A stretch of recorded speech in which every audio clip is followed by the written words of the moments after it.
All right, everyone. Thanks for joining. We got a couple of people here on and a couple more that seem to be joining here. So just give it a couple more minutes for people to hop on, and then we'll kind of talk through, got like a little bit of a PowerPoint, and we'll kind of open it up for some questions maybe here at the end. But thanks for joining, and we'll get started here in just one moment.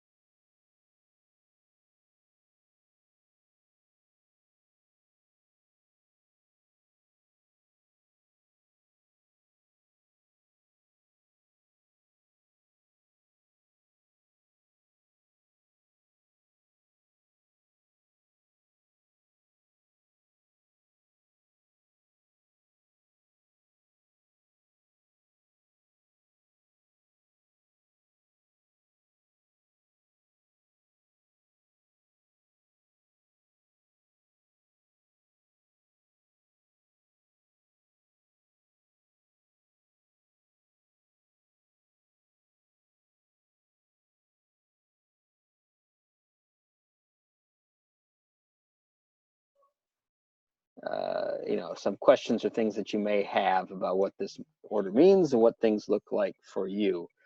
I do have the chat open, so if you have questions as I go, feel free to drop them into the chat, and we can kind of just talk through things as we go. Feel free to let me know if you have any problems with seeing anything or hearing anything here as we go. I think everybody's kind of been pretty well aware of what's been happening here over the last few months worldwide, in particular here within the state. I think in March here, March 11th, WHO characterized it as a true pandemic, and we've been working through efforts to contain it. We had confirmed cases here in Minnesota March 15th, and this is all right from the governor's executive order itself, just outlining that we've begun in the community spread force here within the state, where people have been getting transmitted the disease from not overseas travel or other things with direct contact, but just within the community itself here in the state.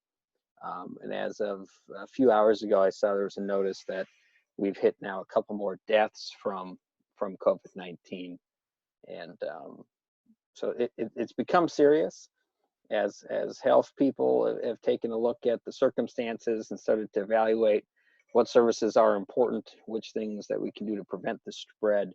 And the governor's issued the orders that he has, and then recently, and effective tonight at midnight, the stay-at-home order. So what does the order specifically say?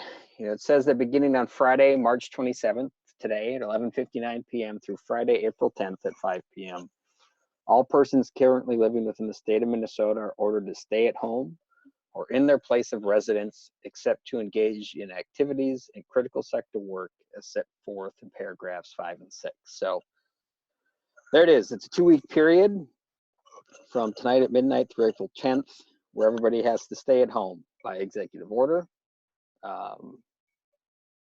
except for certain activities, and to engage in certain critical sector work as defined within that order as well. So let me talk about a little bit about what all that looks like. So let's talk about those exemptions. So paragraph 5 is the things where we're talking about individuals and their exemptions from the stay-at-home order. So Minnesotans may leave their homes or residence to engage in the following activities, providing that everybody follows the MDH guidelines. So the MDH guidelines are like social distancing of 6 feet, and all those kind of items to protect yourself. So relocation for to ensure safety. So that's one of the exemptions that's included. That basically just talks about if your home or resident becomes unsafe, if there's threats of domestic violence, sanitation or essential operations of the home. So heat, power, or water, things like that go out. You can move to an alternative home or residence or someplace to be safe. Health and safety activities, you can go to the doctor, get supplies and medications, visit your doctor or dentist or veterinarian. You may also go out to donate blood, which is an important thing right now. So that's an exempt activity. Outdoor activities, you may go walking, hiking, running, biking, drive for pleasure, go hunting or fishing. You may go to public parks that are open or other public recreation lands, as long as you're still maintaining that 6 feet distance. This does not apply, of course, to public accommodations that were closed previously as part of a previous order. Also doesn't permit you to trespass on private land. You can go out for necessary supplies and services. So you may obtain food, go out for carry out, obtain beverages, other grocery items, go out to pick up supplies you need from home, other things that may need for safety, sanitation, essential operation, including going for gas and laundromats and dry cleaners for the kind of everyday necessity stuff. You can still go out shopping for those purposes. Some essential interstate and intrastate travel, meaning both within the state and into and out of Minnesota to other states, if it meets some of those exempted activities. So if you live in Stillwater and your dry cleaner's in Hudson, you can make that trip over to get that service or to do something that meets those criteria. You can leave the house to take care of others, family members, friend, or pet in another household, and may transport friends or other pets, including transportation of children to childcare or in CHIPS cases. And displacement is one exemption. People who are homeless or who are in transition between shelters may be outside their home and moving through those processes as well. And then subject to trees and everything else, tribal activities and things on tribal land are exempt from any of these restrictions, but the tribes themselves may place restrictions. So paragraph 6, and this may be what I think some of you on here are really looking at, but it comes down to the critical sectors, so the employment. So all workers who can work from home must do so. That's the big takeaway. If you can work from home, you have to, all right? Workers in the following critical sectors who are performing work that cannot be done at home can go to place of work outside their home or residence are exempted from the prohibition. So if you have a job that requires you to actually go into the office, go to work, go do work that's outside your home because it cannot be done in home, you can go and do those things if it meets those criteria. Again, the critical service exemptions apply only to travel to and from your home and your place of work in the individual's performance of work duties that cannot be done at your home or residence, to include travel to daycare or school settings as necessary. So if you're leaving the house, the travel has to be to and from work and or to and from daycare included in that process to perform those essential services. So who are those critical sectors that are included? I think pretty obvious, it's healthcare workers. There's some specific federal guidance that outlines specific people, but this also includes in Minnesota substance abuse counselors, mental health workers, people supporting manufacturers, technicians, and warehouse suppliers of medical devices and items, home care and human services, home-based care, and a bunch of other things like that. Law enforcement personnel, of course, food and agriculture. This is specifically, there's some federal guidance, but this also actually includes beverages to include alcoholic beverages. But restaurants still remain closed, but they are still able to do takeout, and you're able to go and get takeout or curbside service. Interesting fact, alcohol is included, I think, partly because there's so many cities that run their own shops that it may become a conflict. Energy, mostly petroleum workers, gas stations, energy utilities, transportation and logistics workers, so those who enable transportation functions include dispatchers, maintenance and repair techs, repair shops, roadway construction, public transit workers, bicycle shops, automobile sales that are necessary. So automobile sales companies can remain open, dealerships, but they have to do so by appointment, and they have to meet those same social distancing requirements. Public works, mostly this applies to like water dam inspections, a lot of things like that.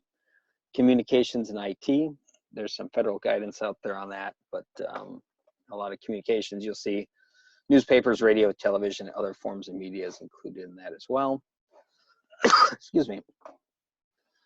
Community-based government operations, this largely focuses on things like election support, housing, shelter, homeless veteran care, or homeless care, other functions that are responsible for health, safety, and welfare of the public. Those functions remain open and operating. Critical manufacturing, there's a whole bunch of different categories included there, but typically things that are applied to and some supplier manufacturers. So if you have questions about if that qualifies for you or not, let me know. Hazardous material services, financial services, banks, credit unions, insurance companies, those remain open or at least accessible. People can go to work and do those. I know my bank the other day, I dropped in and they had a very small window for people to drop stuff off and do deposits. Some chemical services, defense services, tribal governments, of course, remain open and accessible. The judicial branch, so the court system, but it's very limited to those deemed essential by the Chief Justice of the Minnesota Supreme Court. So there's some limited categories and availability there. A lot of courthouses are closed down generally to the public, except for basic needs. Along with that, the executive branch, executive constitutional offices like the Secretary of State's office, auditor's office, those employees can go to work based on their internal guidance. Legislative branch, so our state legislature. Federal employees are exempted from this and basically receive guidance based on their federal employee agency, whether it's the VA, federal court systems, or those. National Guard is exempted for those who are on either state active duty in support of the response, full-time, or it's like a normal drill or training status. Although as a member of the Minnesota Army National Guard, I know that we've been doing some things differently to make that work as well. Faith leaders and workers are exempted. Excuse me, education personnel who are at schools as well as colleges and universities who are providing care to children or doing some other support may go into the schools or universities on a limited basis in compliance with previous orders. Construction critical trades include skilled trades such as electricians, plumbers, HVAC, elevator techs, and related to construction of all kinds. They also include like moving and relocation services, security staff, and things like that. So if you or somebody who knows in the middle of a move, just bought a new house, those actually services should be available under this executive order. Also exempted are child care providers. So daycares have been encouraged to stay home. They've actually received specific guidance from the governor's office to say, hey, stay open, please provide support to those who are still going to have to go to work. Hotels, residential facilities, and shelters can remain open, particularly those supporting seniors, people fleeing domestic violence, things along those lines. Homeless shelters can stay open. One of the interesting ones here is the charitable and social services organizations can stay open, but it's limited to those that are engaged in hunger relief, provide food, shelter, prescription delivery, mental health and substance abuse treatments, and other social services, as well as necessities of life for individuals in need. So Not all charitable and social service organizations are exempt, just those that provide those kind of services. And legal services, so for me as an attorney, are somewhat exempted.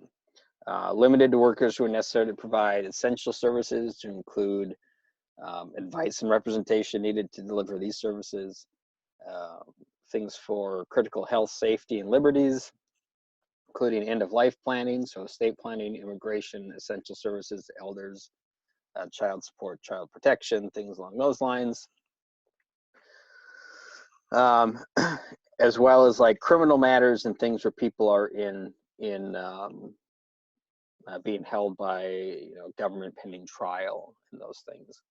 Notaries can perform their services that cannot be deferred, held off. Critical labor union functions. Laundry services remain open, and people can perform those functions as well. Finally, animal shelters and veterinarians and real estate transactions. It's limited to workers who facilitate and finance real estate transactions and real estate services, including appraisers and title services. So if you have something that's in the works, those transactions can continue to move forward. And then kind of a catch-all essential supply services. It's limited to workers at businesses that sell products, tools, materials, or supplies necessary for all the above critical sectors to continue operations, for workers to work at home, or for the maintenance of safety, sanitation, operations. So this could include some hardware stores, could include office supply stores, and some things that kind of, it gets to be sort of a little bit more situation to situation. So just some additional details. So a lot of activities, work performed in this critical sector should, to the maximum extent be possible, conducted in a manner that adheres to OSHA standards and the CDC guidelines regarding COVID-19, including social distancing and hygiene. And except as necessary to seek medical care and to obtain other necessities of life, people at high risk of severe illness are strongly encouraged to stay in their home residence, even when the terms of this executive order would allow them to leave their home. So again, it's something where everybody's saying to take this seriously, pay attention, allow that to occur. So penalties for violation, like what happens if you break the rules here? A person who willfully violates the executive order is guilty of a misdemeanor, and upon conviction must be punished by a fine not to exceed $1,000 or by imprisonment not more than 90 days. They put just that nothing in it is intended to transgress on constitutional rights. However, something to note, this is not a mandatory lockdown as what's happening in New York and some other places. You don't need papers or like a permission slip to go out and do these things if you're an essential business. It's kind of makes some of the enforcement mechanisms a little bit unclear. But at the end of the day, it's relatively common sense. If you meet the list of essential businesses, you can continue to operate, continue to have people come in. However, if you can work from home or do things virtually, do so, even if it is on that essential list or not. And stay home, as much as possible to stop the spread of the disease. There are some resources, and if anybody wants, a copy of this presentation or links to these websites, let me know. But the governor's page has a very good page with some information on it. Minnesota Department of Economic or Employment and Economic Development has a list of the exemptions and some further information, and they actually have a form that you can fill out if you're not sure. If you say, hey, I'm a small business owner, I have this thing, I don't know if it directly supports that industry and that it's something that I need to, that I can stay open or I can still do these things, fill out the form and send it in. They also, I think, have some 1-800 numbers for people to generally ask. You can go on, you can request a clarification and ask for that kind of help. All right, so with that, I'll hit the kind of the unmute button here, and if anybody has any questions or comments or anything, we can I'll go ahead and take them at this time.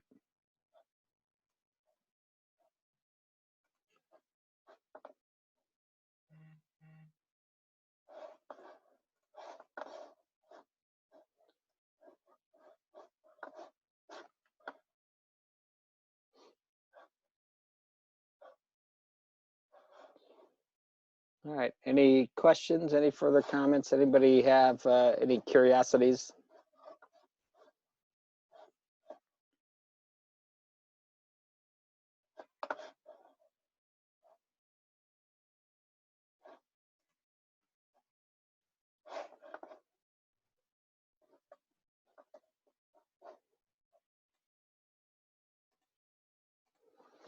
All right, so there's a question here about, is it common for businesses to issue papers for essential workers even though there is not needed at this time? I've seen some practice along that line.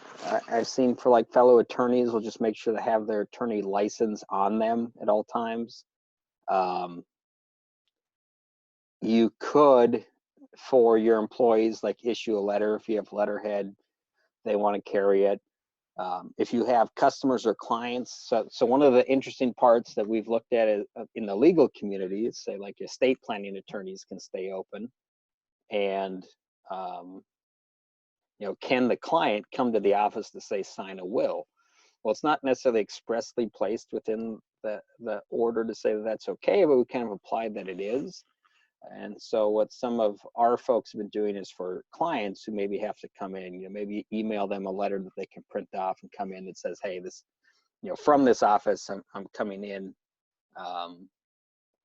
to sign this document or do this thing, or I have to go to the store to pick up a thing to fix my house. You know, that's certainly an option that you can do. Like I said, right now, under the current order, it's not necessary, but if you want to take that precaution just in case, feel free. But it may or may not help, just depending on who's asking the question. So apartment leasing offices is another question that I have here, if they fit the category. Let's take a look. I don't know that they've been expressly listed within the document as far as saying that, like, hey, the apartment leasing office is included. Let me just take a look here at some other pieces of documents here.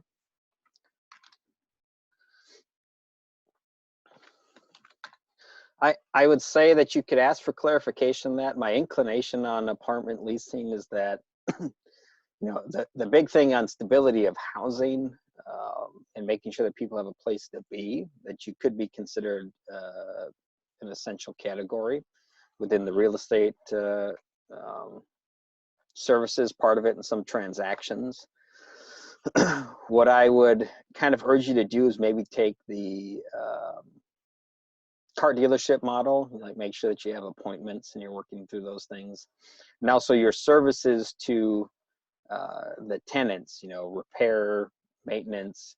If you're doing any kind of mail handling within the leasing office or the main office, to keep those services open for the tenants and go through the kind of those steps. You know, it's kind of one of those things where if you can do a majority of it still from home or telework, you know, still take that option. But I think for what you're talking about, if it's just you're trying to sell apartments, you know, maybe not. But if it's about supporting the community or making sure things are functioning, absolutely. And you know, providing tours or new leases and things is probably somewhere in between. Any other questions?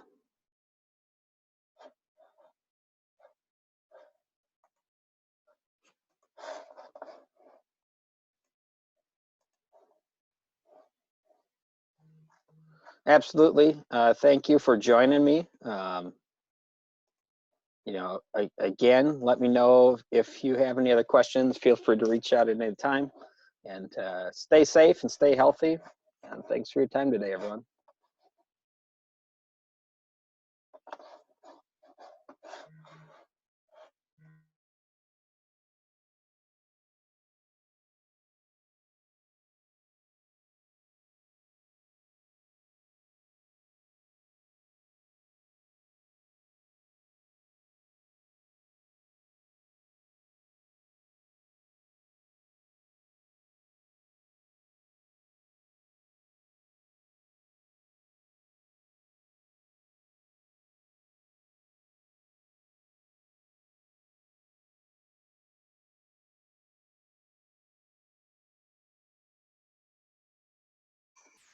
All right, there's been a couple more questions that have popped in here just as I was kind of closing it. So, will the shelter in place order extend to homeless shelters? So, Jennifer, if you're still on, I'm